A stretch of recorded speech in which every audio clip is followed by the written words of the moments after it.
Today, we're out here to tell you today there is no answer to the human problem in Washington, D.C.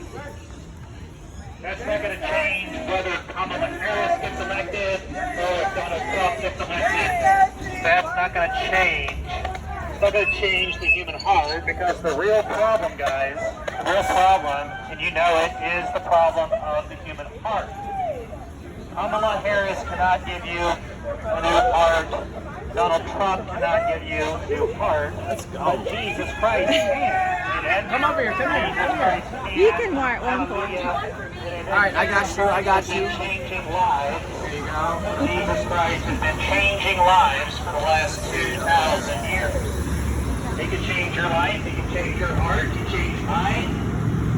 If you're voting hatred today, if you're on the far right today, you hate the Democrats. If you're on the far left, you hate the Republicans. Jesus Christ can take out that heart of hate and give you a heart of love.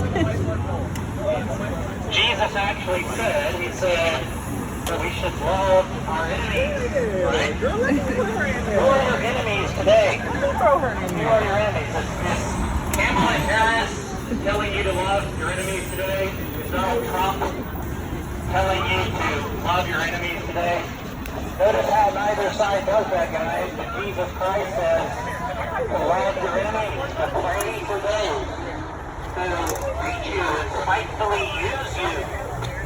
He says this is the real test of love. The love as God loves. So how did God love us?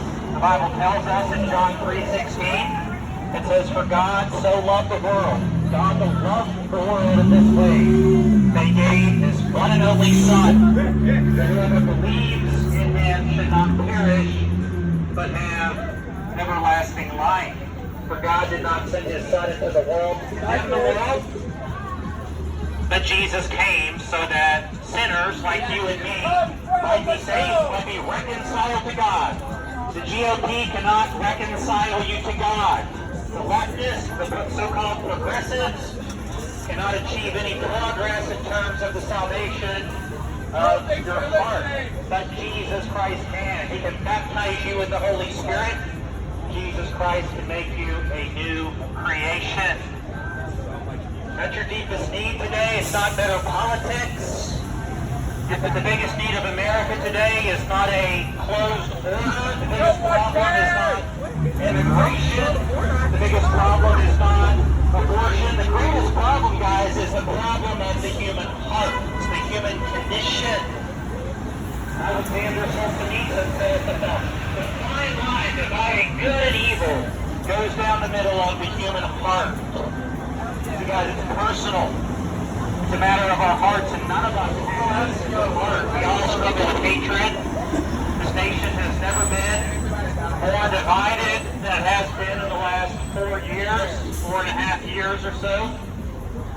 So, if I can ask you, who do you think is going to solve that problem? Do you really think that Donald Trump or Kamala Harris is going to solve our biggest issue, which is hatred, which is the issue of the human heart? Is either one of them going to actually do that if they're in the White House? Of course, you know the answer to that question, and the answer is no. Neither one of them is going to prove it all. They're not going to accomplish that. They're just going to promote whichever agenda, right, of their constituency gets them the most support. I'm not saying that one administration might not work out better than the other. I think there is an answer to that. But it won't solve the greatest problem of your human heart, guys. The fact that you have a heart of lust.